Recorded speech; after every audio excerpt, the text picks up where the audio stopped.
The show, our discussion is on achieving career success through career development, the role of the employed. Last week, we spoke about how to combat the issue of unemployment through career guidance and counseling. And today, you are employed. What next? What do you do to develop yourself in terms of your career? And if you were with us here last week, I have the same guest to my right. I have Mrs. Janice Tego, the Managing Director, BJ Global Limited, and she's also a career guidance counselor. Good morning. Good morning, Joyce. And welcome once again. Thank you. It's great having you. Last week was a great discussion, and then today I believe it's going to be greater. Let's start up looking at career development. I want us to start this way. I want us to look at a clear-cut difference between a career and a profession. Okay, so that people would be able to differentiate between when you talk about career development, they don't mistake it as developing your profession. And Janice today. Yeah, thank you, Joyce. Yeah, when we talk about career development, we know it will start with career identity. The development aspect will have to do with setting a goal on the career identified and planning and strategizing on how to enhance it and making progress. So the difference between a profession and a career will not be much in terms of the fact that you will need a profession, and then moving on from it, how to manage the profession will be within a career. And we always say that career practices take place in an organization. So you need a profession, you find an organization, practice the profession in it, and that is career.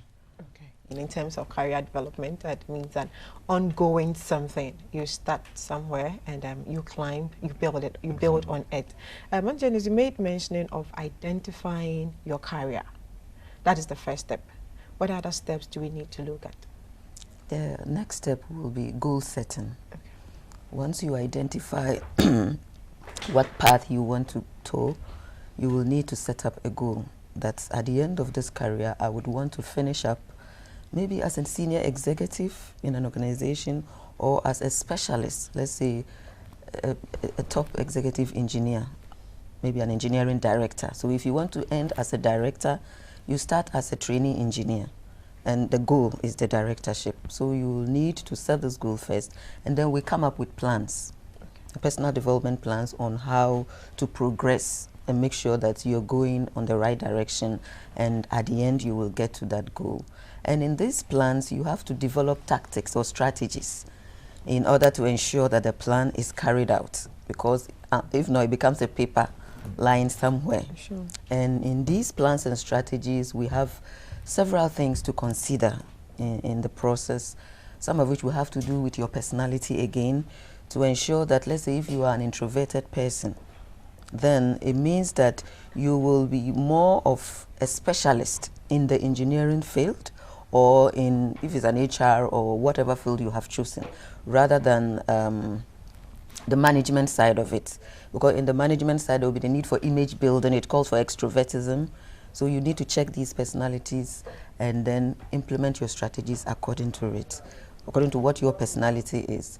And we would also advise that it should come with a combination of the strategies. There are some people who are very good on the job and they think that is it. They will do their job, you can't talk to them. They're just closed to what they want to do. When you're trying to add an information or give an idea or give them something else to do, they don't want to listen. They know it all. They know it all. So you need to kind of be balanced. You may also need to monitor this over the process.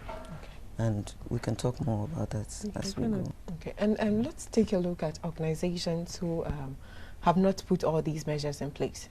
So in one hand, you can say that it's going to stifle the employees' career development. But as you said, this person takes up the initiative to better him or herself. But you still don't have the environment within the organization to make good use of what you have learned although the organization hasn't given you that opportunity to build yourself up, but you have taken that opportunity upon yourself to do that, and you still don't have the opportunity to give it out. What do you do in this sense? Yeah, what I want to say is the career development activities do exist in organizations. The first one I mentioned was even hiring you is your next career step, because you have to make sure that for every offer you accept, you have already determined that that is what will take you to your next level, and that is why you accepted it. So giving you that opportunity to join the organization is a first career development, a career move. And then moving on from there, every organization normally wants to make the best of you, and they know that it has to start with them giving you a proper orientation or induction. And they normally will do that. It is another step. And we do have mentorship programs that organizations do have. They might not call it, you know, mentorship, but when you join, they can give you to a senior person and say you are working directly under this person, and this person will show you everything you need to know about your work until you don't need that service. It is a way of giving you a development in the process. Companies also sometimes give their people out on secondment to go and work in another operation, in another office, with a client and all that. These are all developmental opportunities that they provide to the people. Newsletters, newspapers that are bought into companies every day, and, you know, all materials made available. Some people don't even read. And all the information is in the company. Yeah, right. They are all developmental opportunities that are made available to us. And career counseling, that can be internal or external. That's an aspect I may say it may not be really there, because it is similar to companies offering health services, where they have facilities around medical services for their staff. You can have a career service for your staff. So they also have the tickets or the cards or the subscription. When they have any issue, they go there, independent discussions, and get to discuss their further study, whatever they want to do. And some companies also give formal education. And you will agree with me that we know a lot of people who say, oh, I'm on further studies because my company paid for me. Certainly. Or they've given me a study leave. They've given me an education leave to write my exams, 1 week leave. These are all developmental opportunities. So they do exist, but sometimes people do not know that. Let's understand the company's policies on how the entire operation runs. Sometimes they have an employee manual or employee handbook, but we don't go into it to find out what the company has for us.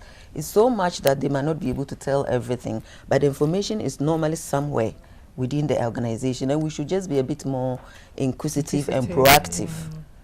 And look for what is available for us. Okay. I mean, the employee needs to do much. The employee needs to do much. I think sometimes they are there. They might not be up to date, or, you know, just all that we want, but I think I see most of them going on. Most employees are being lazy, and that's it. Okay. Now, talking about success and career development, what would you determine as career success? Career success, I would look at it in two ways. In terms of looking at how you started, you know, up to where you are. Now, if you start in one company, we just need to know something, that companies hopping from one job to another is not good. And so if you have been able to stay, to be a bit stable in one area, you would have developed a lot of skills and experience. You can't remain in a company for a year, for 2 years, 3 years, and be the same. You go there every day, meet targets, meet deadlines, and impressing everybody. Then you might know that you just do not know what you would have done to yourself, but you have transformed. So stability in a job, you can use that to assess your own career success. And moving from one job to another will be another yardstick to measure whether you are successful or not. If I've been an HR manager or a senior marketing officer for 2 to 4 years, I would move to another company because they're paying me more for the same position. Okay. In the first year, a person learns the job. Second year, you know how to do it. Third year, you get used to it and almost getting bored. In the fourth year, you are ready for your next level. Okay. So if within this range, you've moved to another position, the same position in another company, judge yourself whether you have been successful or not, because the money might not be the many yardstick. If you searched properly, because job search helps in this, if you do a proper search, you should be ready for another role, and that will give you a higher remuneration with the higher level role, because then moving on from there, you're going upper.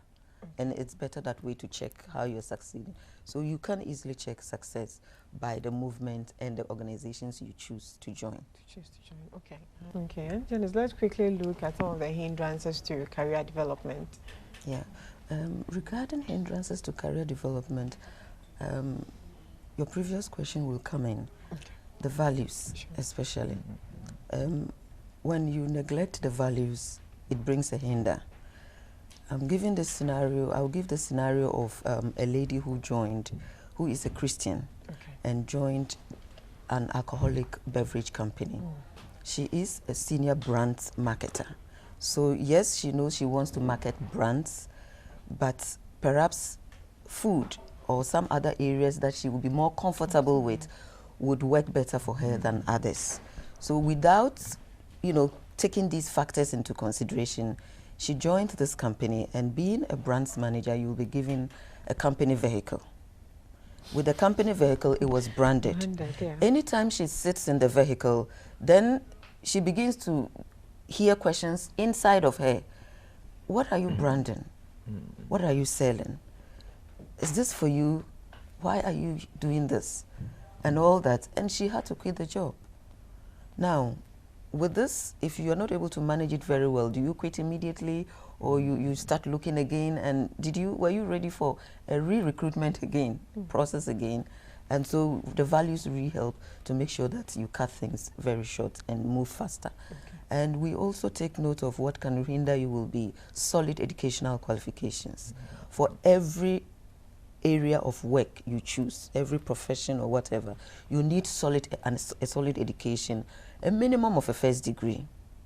A minimum of a first degree. And even if you want to specialize or go into management, that also determines what postgraduate or master's level education you would require. Because first degree is quite general.